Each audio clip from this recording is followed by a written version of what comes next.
You're listening to Dissent Magazine's Belabored podcast, hosted by Sarah Jaffe and Michelle Chen. Hi, Michelle. Hey, Sarah. Welcome to Belabored episode 93. It is the year-end special, and we are bringing you a list of our top labor stories of the year. We're including the good, the bad, and the hopeful. But first, the news. There's been an unprecedented crackdown on some of China's most effective worker organizations, known as worker centers. 7 worker activists have been detained and held virtually incommunicado in detention facilities in Foshan and Guangzhou. The Guangzhou 7, so-called, have included some of the most prominent labor activists in the country, working for a network of independent NGOs that have made some pretty significant gains for the independent labor movement across China, but especially in southern urban manufacturing hubs like Guangzhou. According to Amnesty International, the activists are reportedly being detained on grounds of endangering national security, though they were, according to earlier reports, held on lesser charges of disrupting social order and the ever-ubiquitous charge of embezzlement, for whatever reason.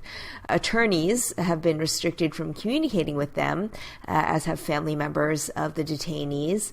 They have since, however, demanded clarification on the charges, and Amnesty reports that if they are formally charged with national security endangerment, that could lead to a sentence of up to 15 years in prison. So this crackdown seems unusually harsh, given that these NGOs, if anything, are known for helping to resolve labor disputes peacefully before they escalate into, say, a full-blown strike or a violent protest. So they've actually become known for channeling some of the unrest in China's rank and file towards sort of legalistic means, for instance, arbitration or just general collective bargaining between workers and management. One labor activist commented on a Hong Kong political website that the raids might have been well planned from a higher level of government, and it reflected some anxiety about efforts that have been made recently to ease collective bargaining rights for workers, because in the face of a national economic slump, the government is actually worried that if they don't suppress the legitimate aspirations of workers right now, that it will lead to unrest down the line. Of course, that effort to clamp down on this protest may meet with a global backlash. And already you've seen an international solidarity campaign emerge online. There have been petitions from not only Amnesty International, but international labor groups, as well as labor scholars from overseas. And the Hong Kong Confederation of Trade Unions has been at the forefront of keeping an eye on this, campaigning internationally, and letting other unions know that there is a group of worker activists that are being persecuted in China right now, and they're quite separate from the sort of official government-run union that purports to be the actual representative of Chinese workers. In reality, you're seeing these independent groups mushroom because there is a huge vacuum of leadership and effective organizing in the rank and file. So now it remains to be seen what will happen to these detainees, but the broader issue at hand here is that this crackdown could have a chilling effect on other worker centers and on civil society more broadly. We've seen detentions of journalists and similar detentions of activist lawyers. So now it seems that they're turning to workers as kind of the next battlefront. And it's really incumbent upon international labor unions to show China that it is no longer able to get away with suppressing labor activism without drawing broad global condemnation. Yes, I am obsessed with port truck drivers and their ongoing struggles to end their misclassification as independent contractors. Longtime listeners know this. If this is your first time tuning in, the truck drivers who haul freight for the nation's biggest importers at the ports, for companies like Walmart, Costco, Microsoft, and more, were deregulated back some 35 years ago, turning them from unionized employees into so-called independent contractors who have to pay for their own trucks and fees, still required to sign a contract with a company that effectively controls all the conditions of their labor. In other words, long before Uber, the port truckers were struggling with the system, and these days they're winning. This past week, drivers for Pacific 9 Transportation, who have been on strike since July, won a ruling from California's labor commissioner that they were, in fact, employees and that the company owed them nearly $6.9 million collectively in stolen wages. The 38 drivers are owed for expenses they've paid out, back wages, unlawful deductions from their paychecks, meal and rest periods, and waiting time if they are no longer employed by the company. This decision comes on the heels of a March 2014 settlement with the National Labor Relations Board Region 21, where the company agreed to recognize the workers as employees with the right to unionize under the NLRA. The company later violated the settlement and it was withdrawn. The workers, supported by the Teamsters Union, went on strike this summer and are continuing to fight. This is, of course, just one company. The industry is still as a whole dependent on the independent contractor model, where the workers have, in fact, almost no independence. This is just a reminder of how long and painful these fights can be, but it is nice, at least, that the legal battles are going the workers' way, even if they are still sort of having to be won one company at a time. One of the most critical and yet most invisible labor struggles of the past few years has been waged by sex workers, who often toil in quasi-legal conditions and face enormous challenges not only in securing basic rights in the job, but in protecting their safety in an industry that is largely outside the scope of labor regulations and frequently targeted by the criminal justice system.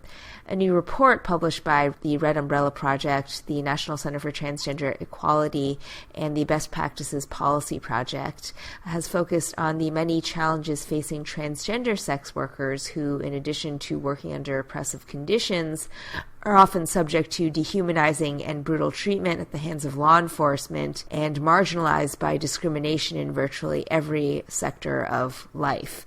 So the report analyzes recent survey data showing that trans people with sex trade experience are over 12 times more likely to be living with HIV than trans people who have never been sex workers, and 25 times more likely to be HIV positive than the general population of the United States. So amidst that troubling public health context, the report shows that policies that have criminalized sex work over the years have actually increased their social marginalization, driven them further from the social service infrastructure, and generally exacerbated barriers to health care. For transgender people already burdened by the social stigma of sex work, as well as just transgender identity in general, critics argue that the pervasive profiling by law enforcement, which includes profiling women who are found to be simply carrying condoms on the street, has further threatened safety and access to health care. Another twist in this tragedy is that there are new innovations in preventive medication regimes known as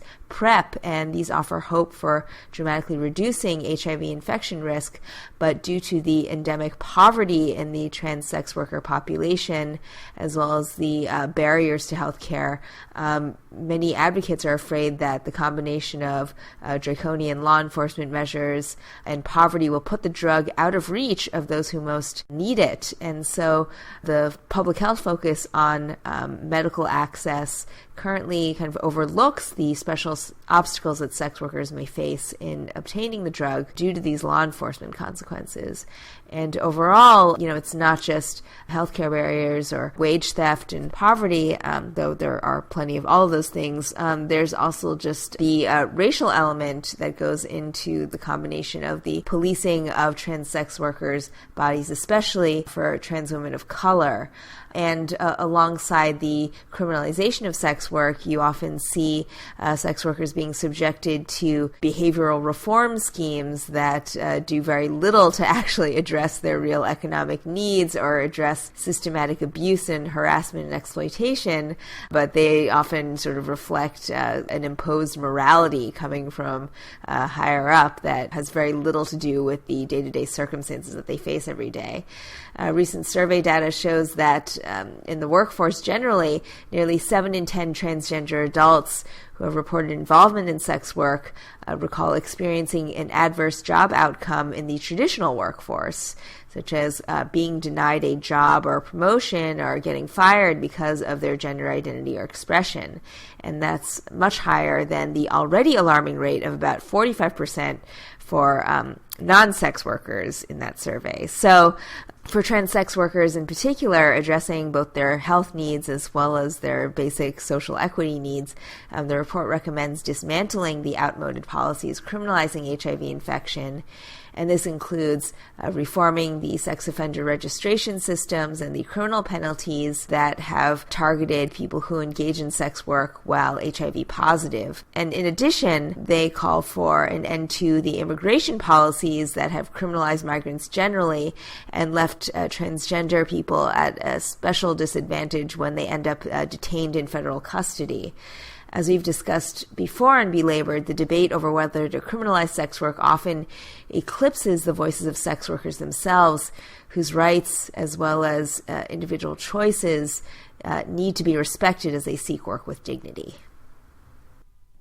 In the last week, the progressive public relations and media company Fitzgibbon Media has collapsed, done in by repeated allegations of sexual harassment and sexual assault against its founder, Trevor Fitzgibbon. After several staffers at the firm shared their stories of harassment and assault, they raised complaints, and instead of addressing those complaints, Fitzgibbon closed the company down. In the wake of this, there's been a bit of a discussion about the working conditions at supposedly progressive workplaces. Fitzgibbon Media represented clients that included NARAL Pro-Choice America, yet its founder was accused of repeatedly harassing his female employees. And as many people who've worked at supposedly progressive companies can attest to, the situation is far from rare. Serial harassers often use their progressive cred as cover for their actions. They're feminist. How could what they're doing be sexual harassment? It's not that sexual harassment is rampant within progressive workplaces so much as it's rampant everywhere. As Bryce Covert wrote at The Nation, a third of women reported in a recent study that they had been sexually harassed at work. It is common in restaurants as well as PR firms and in call centers, as I discussed recently. And most women simply deal with it rather than come forward. An individual lawsuit is expensive and you risk being painted as a troublemaker.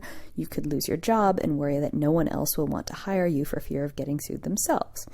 In a tight-knit community like the progressive political scene, accusing someone who is popular and powerful might result in the accuser getting ostracized. What's heartening about the Fitzgibbon situation is that the employees took collective action once they realized they were not alone, and sexual harassment, particularly from practiced serial abusers, often happens in private, so the employee in question can't get anyone to back her up, and it is her word against the harassers. And she, of course, doesn't know that it's happening to many other people, perhaps. So rather than one by one file suit, the workers at Fitzgibbon took action together and are now talking about relaunching their own company without their former boss and presumably with some of their former progressive clients. What's less heartening about this whole thing is how many victims are still out there afraid to talk about what's happened to them for fear of making the wrong enemy. So as the year ends, we are going to take some time here to talk about our best stories of the year, the worst stories of the year, and the things that we're hopeful for 2016. So to start off with, I really wanted to return to the potential end of two-tier wage structures at the big automakers, because it's a story that has some of everything we love around here. It is about deeply engaged union workers challenging a major corporation and changing one of the labor movement's most controversial concessions in recent years. Because of a lot of reasons, I think we don't talk that often about the old big industrial unions on this show, but the story of the workers within the United Auto Workers at Detroit's Chrysler plants who united to demand an end to two-tier wage structure. Yeah, there were a few things that made me happier about the labor movement than that this year. The auto worker was kind of the epitome of the old American industrial worker, the middle-class union manufacturing laborer who could buy a house and a car and send their kid to a good school. And the slipping of the auto worker from that position has been kind of the story of deindustrialization and the hollowing out of the middle class and this inequality we talk about all the time. So the two-tier system was agreed to in the middle of economic crisis, at a time when the auto companies were getting bailed out and workers faced a choice between making big concessions or going under.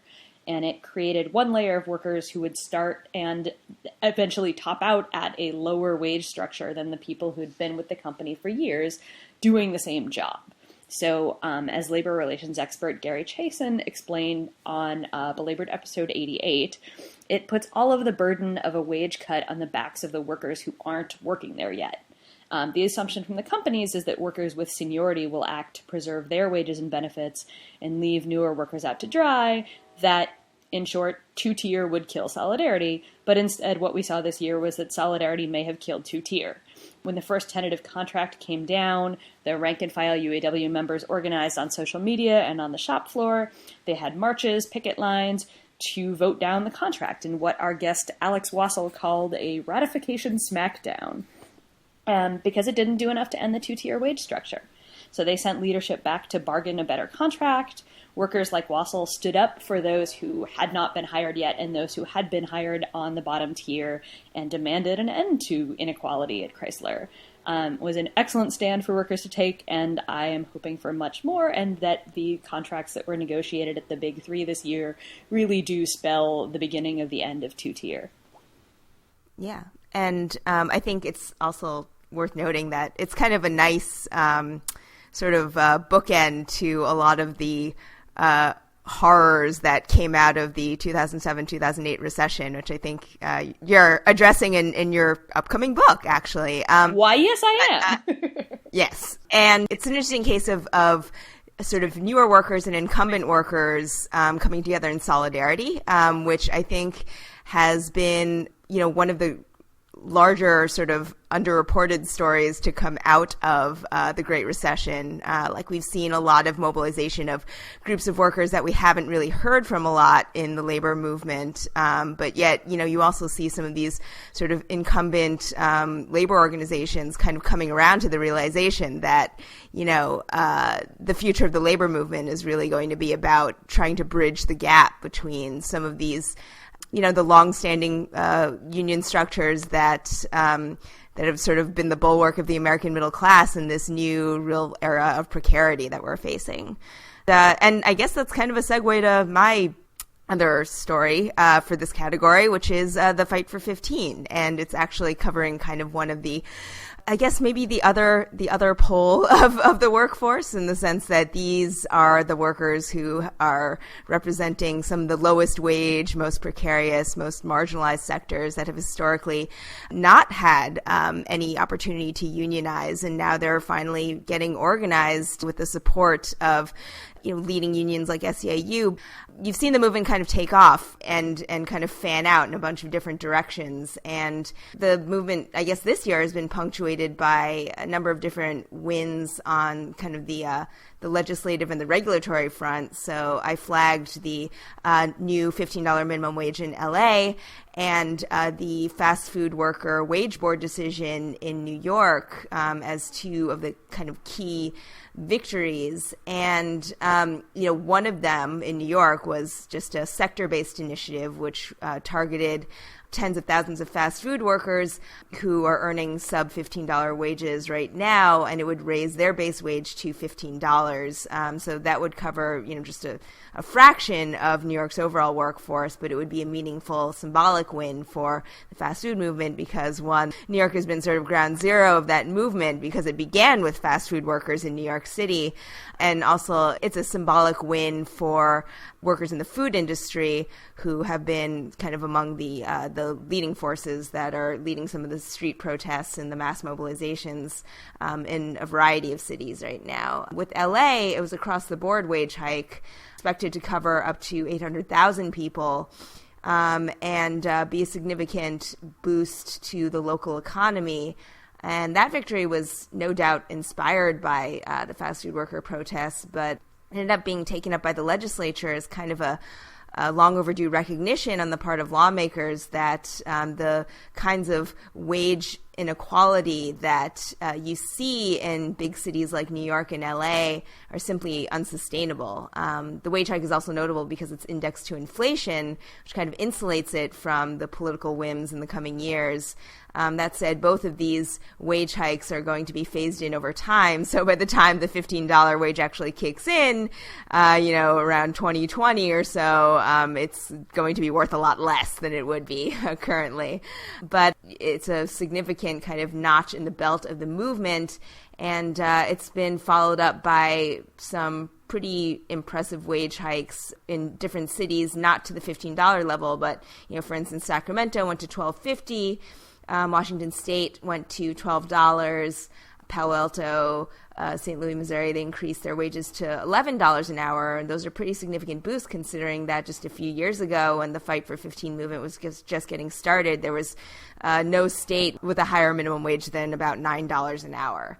So those are pretty big incremental steps. On the other hand, I did also want to point out that they're both flawed and incomplete measures in the sense that, in LA, many of the workers earning less than $15 an hour, many of them are undocumented, many of them are working sort of in extremely marginalized sectors, so they may be pretty much outside of the scope of enforcement, which is why there needs to be a lot more attention paid to whether or not employers are actually held accountable for paying this minimum wage. In New York, the Century Foundation did an analysis of the actual number of workers who would be affected by it, and it came out to less than 5% of the total sub $15 an hour workforce across the state. So, that just shows you how much more work there is left to be done.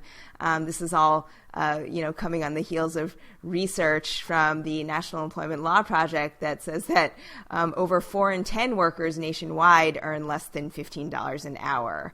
And, going forward, the other half of the $15 Fight for 15 movement, the other half of their demand is for a union. And we've seen much less action on that front. So while there have been some victories at the level of the National Labor Relations Board and in litigation, the fact is that with the franchise scheme in place, a lot of fast food workers are nowhere near forming a union or any kind of viable collective bargaining scheme across the sector. And as the Fight for 15 prevails, that really needs to be where hopefully next year's attention will turn, which is not just getting higher wages, but really building worker power.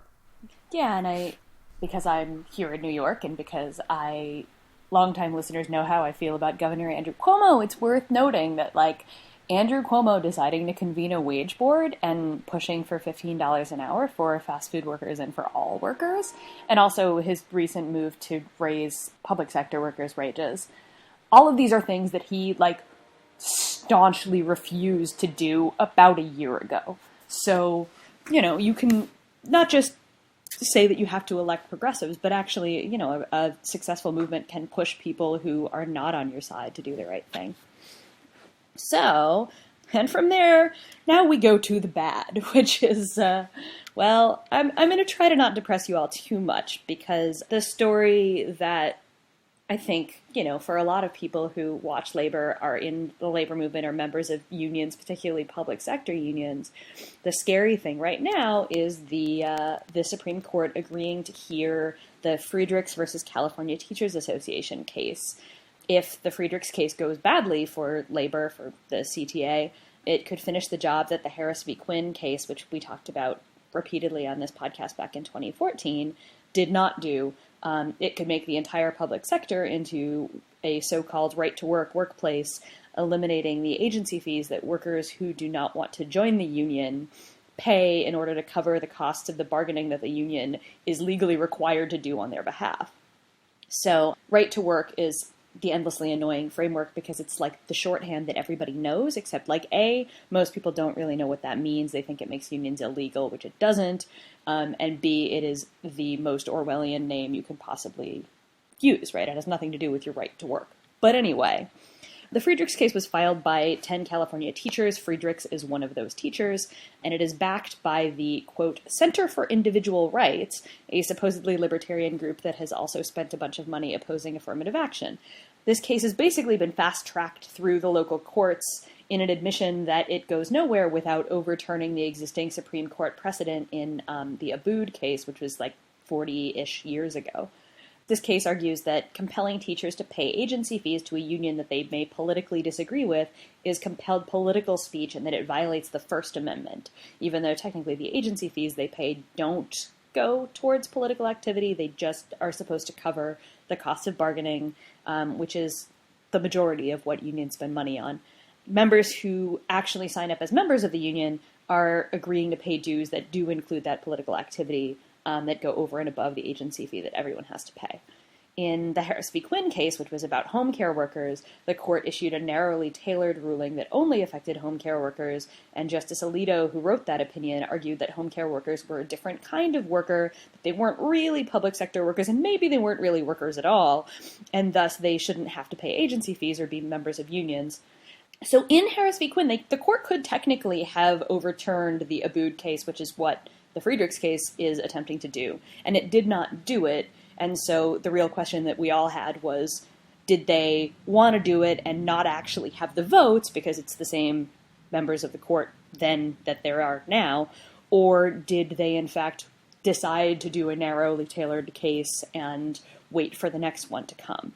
So now we get to stake all of our hopes on whether Justice Scalia hates free riders more than he hates labor unions. The public sector is, of course, the stronghold of power for the labor movement, as the big, powerful industrial unions like the UAW faded. Union density in the public sector is somewhere above 30%, while it's less than 7% in the private sector. So eliminating those agency fees while requiring those unions still to bargain for people who don't pay in would possibly really decimate their funding and be a huge blow to the main center of power the labor movement still has. But because I'm a terminal optimist, I should add here that at least some unions have really taken this as a moment to engage in really deep member organizing, to encourage people to sign up, to become active members, to feel like the union is more than just people who they pay to negotiate a contract for them every few years. It's still really hard to argue, as some people have tried, that this could possibly be a good thing for labor, but it has certainly lit a fire under some unions and hopefully will inspire some creative work. Who says I'm all doom and gloom? Yes. Thanks for leaving us the bad news on an optimistic note. But I try. When you said, was it the Center for Individual Rights? Yes. Is that what it's called? Yes, that's what it's called. It's so brilliant how in both the Harris v. Quinn case and in this case, as we've talked about before, the issue of free speech and the First Amendment has been twisted so perniciously to attack organized labor. And I guess that's just sort of one of the continual sort of sub-themes of the libertarian attacks on organized labor. It's sort of like they can't convince enough people that unions are just inherently evil in and of themselves, so they have to come up with a constitutional free speech argument to battle them, in the courts. And I guess it's interesting with all of the other debates around free speech that are erupting in the education sector, just how this notion of the First Amendment can be used to elide some of these really insidious attacks on, an organization that really provides some semblance of economic democracy. So, and of course, both the teachers and the home care workers in Harris v. Quinn, these are both really gendered sectors. These are precarious public sector unions that have been embattled in recent years. And so, it's just kind of telling to see who really pays for a lot of these free speech battles. So. Right. And anyway. Freedom. So, what? Said anyway, freedom. Yeah, right. Speaking of freedom, over on the other side of the globe, my bad news was Asian supply chain issues.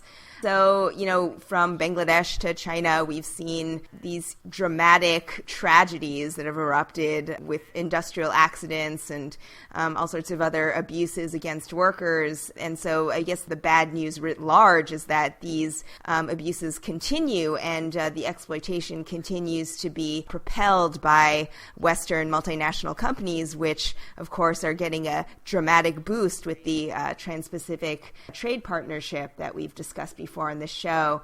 So that's kind of the big bad news. I did want to point out, though, that there are sort of nuances in a lot of these labor struggles that offer some modicum of hope. So, for instance, you've seen the Bangladesh Accord coming into play in their garment sector, which is one of the key export industries and which really fuels a lot of the fast fashion industries in the West. And that accord was rolled out primarily to promote workplace safety and prevent horrific tragedies like the Rana Plaza building collapse that we saw a couple of years ago. But this has actually become kind of an interesting fulcrum for labor organizing, because as the brands and the unions that are responsible for helping to implement the Bangladesh Accord have moved forward, they've realized that a lot of the safety issues come down to the lack of worker power in the workplace.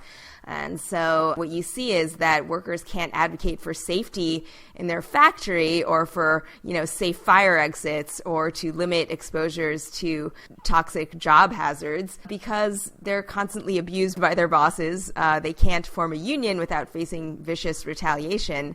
And often the political leaders in their communities are working hand in hand with business interests to crush organized labor and to crush any form of civil society activism, really. So I guess maybe the silver lining in some of these workplace tragedies is that when we see these horrors unfold, we really see the most extreme, most egregious consequences of a lack of protections for labor organizing. And, to its credit, the Bangladesh Accord does offer a key role to labor unions and to workers as primary stakeholders in the safety monitoring process and offers them a framework for challenging employers. The key, though, is to make sure that these can be safely implemented in factories without the workers getting crushed from the outset by bosses who are just going to fire everyone who tries to, or just shut down a factory altogether. And of course, this is not helped by the fact that Walmart doesn't even really participate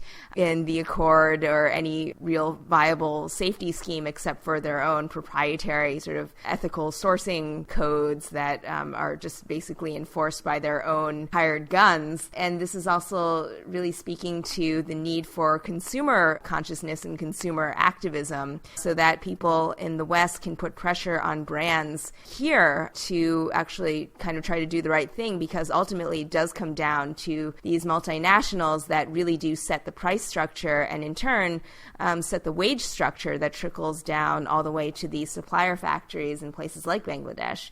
Same thing with, labor trafficking in the seafood industry in Southeast Asia. Same thing with electronics manufacturing in China. And I did want to end with China because in a way that is distinct from places like Bangladesh, the workers in China have reached a point of, I guess you could call it some baseline of economic security where they actually do feel emboldened to do things like form independent worker organizations, to stage mass strikes. And you've seen strikes sometimes with as many as tens of thousands of workers over the past few months rising up and not just calling for higher wages, but actually demanding things like social security payments and health care from employers and from the government. And that's building pressure on the government, which of course is leading to a whole other kettle of fish as far as the complicated politics of independent labor organizing in China, which I addressed in the news section earlier. But suffice it to say that labor strikes are on the rise, primarily as a result of factory closures, mergers, relocations, and a lot of the things that workers here in the U.S. are concerned about. So there's room here for global solidarity, and there's also room for global vigilance on both the labor and the consumer side, because, as with the Fight for 15, you can have all the great laws you want on the books, but none of that will mean anything to the workers and the rank and file unless they actually have a real organization that will support them as they challenge their bosses.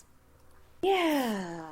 See, we're not all doom and gloom. Even our downside stories were pretty optimistic. But, just to end on an up note anyway, we're going to go from there to what we are hopeful about for next year.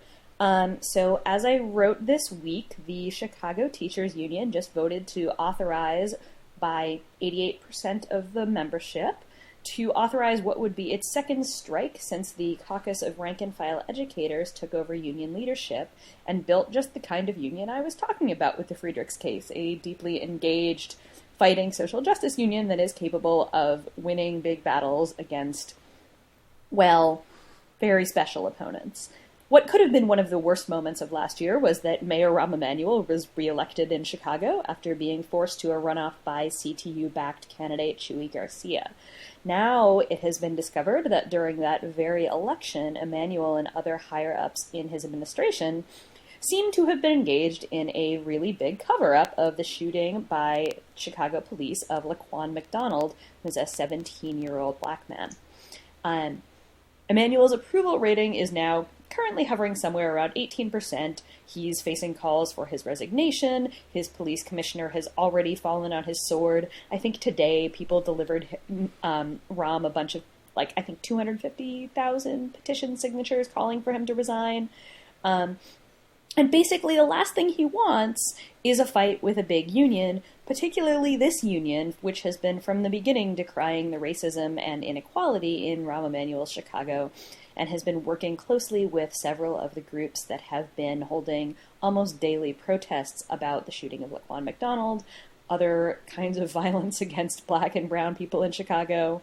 And on our very first episode of Belabored, Karen Lewis, the president of the CTU, talked about the way that Rahm Emanuel and his cronies in the education reform, quote-unquote, movement try to position themselves as the ones who truly, they're the ones who care about black and brown children. It is kind of hard for Rahm to pretend that that's the case when he's also involved in covering up the death of a black Chicago public school student. As Sarah Chambers, who is a Chicago teacher and member of CTU, told me, Laquan was a student on the south side of Chicago, and it is the job of the teachers to stand up for him and for all of their students. Since the last CTU strike, teachers' unions have been on fire, with reform caucuses taking over in several cities, strikes popping up all over the place, several good contracts challenging testing being won by threatening a strike. Another thing that I could have used as a best story of this year was the Seattle teachers' strike, which won racial justice caucuses in about half of Seattle's public schools. We talked about that in a couple of episodes this year. And federal law has even just been changed regarding testing and teacher evaluations. We could go on and on and on and on and on about that, and I probably will in the future. But as I look forward to next year, I think I can safely say that Friedrichs or no Friedrichs, teachers' unions are on a roll, and if the CTU does, in fact, strike again, they could be poised for an even bigger win against a hated neoliberal and currently very, very weakened mayor. Right. No wonder they're targeting them at the Supreme Court. Teachers' unions Yes. are kicking ass around the country. So my hopeful story goes back to the Fight for 15 for another emerging battleground in childcare and early childhood education workers. So we know that the campaign started a couple years ago in kind of the quintessential low-wage industry, fast food restaurants, and now it's broadened to a number of different sectors, most notably a number of sectors in the education field, and early childhood education has been getting a lot of attention lately on the sort of on the parental side, because more parents are increasingly concerned and demanding of universal pre-K, comprehensive daycare, more generous subsidies for childcare for working parents, etc. And so I think the next Fight for 15 battle is going to really be on the other side of that early childhood childcare education picture, which is going to be the workers who are really doing the hard work of teaching preschool, of providing essential daycare services while parents are going out looking for jobs and working. And the sad thing is that as much attention has been put on providing high-quality childcare and high-quality preschool, the typical hourly wages of most early childhood workers in the country is about about $10 or $11. And according to the Economic Policy Institute, childcare workers are earning about 40% less the nationwide median wage, and about 1 in 7 childcare workers lives below the official poverty line. So in many regions, that means that basically childcare workers cannot afford childcare for their own children, which, kind of complicates things when you realize that these people need to be at work educating, your children. So given the totally unsustainable structure of this industry, it's clear that they have a major stake in joining the Fight for 15, which they've done in large numbers over the past year. And it's not just inadequate wages. This is a sector that has had, compared to other educators, such as K through 12 teachers, they've had relatively weak union representation. Only a small fraction of this workforce has employer-provided health insurance. The job conditions are often so stressful and arduous that you're seeing turnover rates as high as 30%, which is extremely disruptive to children's education. If you want to talk about the actual quality of the education that results from this kind of scheme. And, teachers are often left in a position where they're not seen as really serious teachers compared to workers in K-12 schools. So because they're working for private providers a lot of the time, or, community-based nonprofits, they're left out of some of these broader labor protections and union structures that have benefited other education sector workers.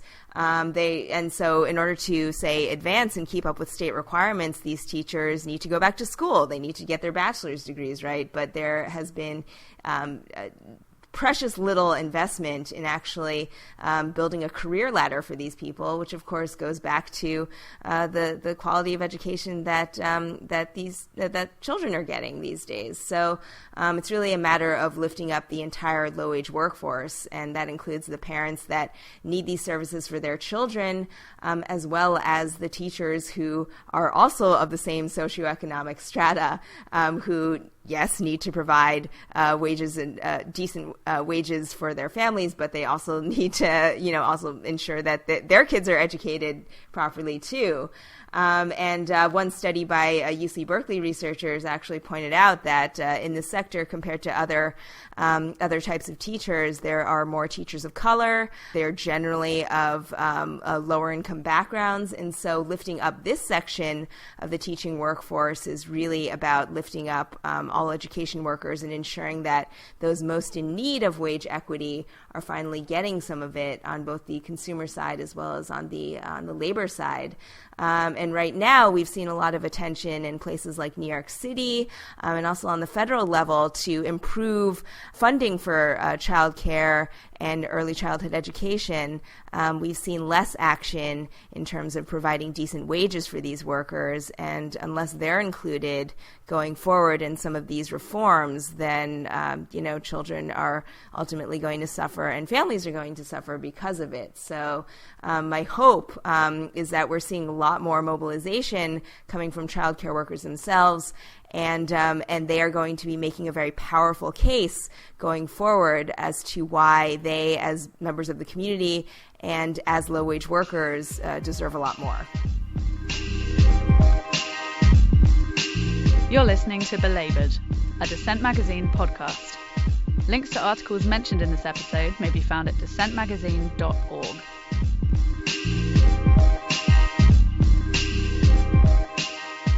And now it's time for ARG. I wish I'd written that. And this is the special year-end edition of ARG, so we bring you an ARG to sort of top off 2015. So my pick was Impatient for Justice by Chris Webb in Jacobin.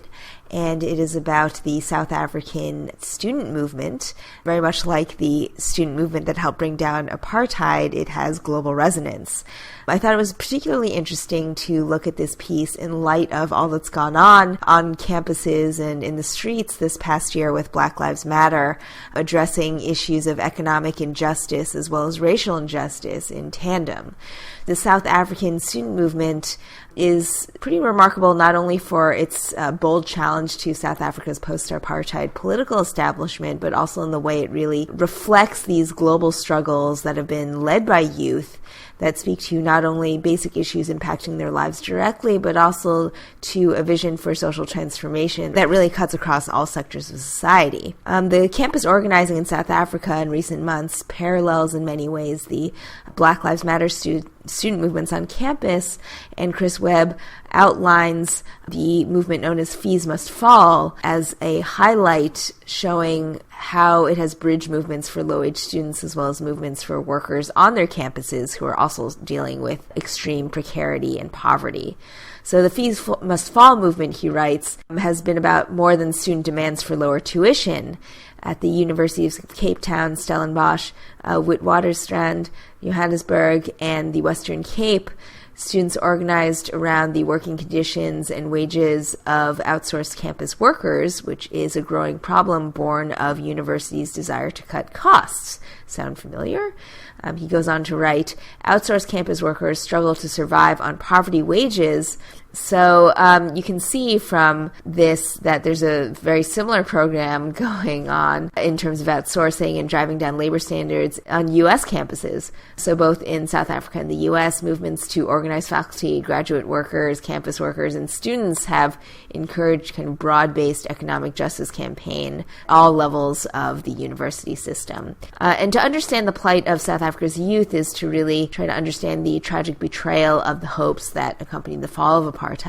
On a global level, you could draw analogies with the growing unrest at campuses across the U.S., where the politics of race have turned into increasingly tense battles over affirmative action and countering both de jure and de facto racial discrimination and segregation, and an underlying effort to make higher education less insular and more accessible and more attuned to the social struggles around race and class that affect the communities that surround these universities, from which many students of color come, but have historically been shut out of the so-called ivory tower. The Fees Must Fall movement originated with a campaign at the University of Cape Town to dismantle a monument to the famous figurehead of apartheid, Cecil Rhodes. And like the campaigns to take down the Confederate flag from public monuments in the U.S., the protest against the symbol of Rhodes in South Africa resonated with deeper tensions surrounding a history of racial subjugation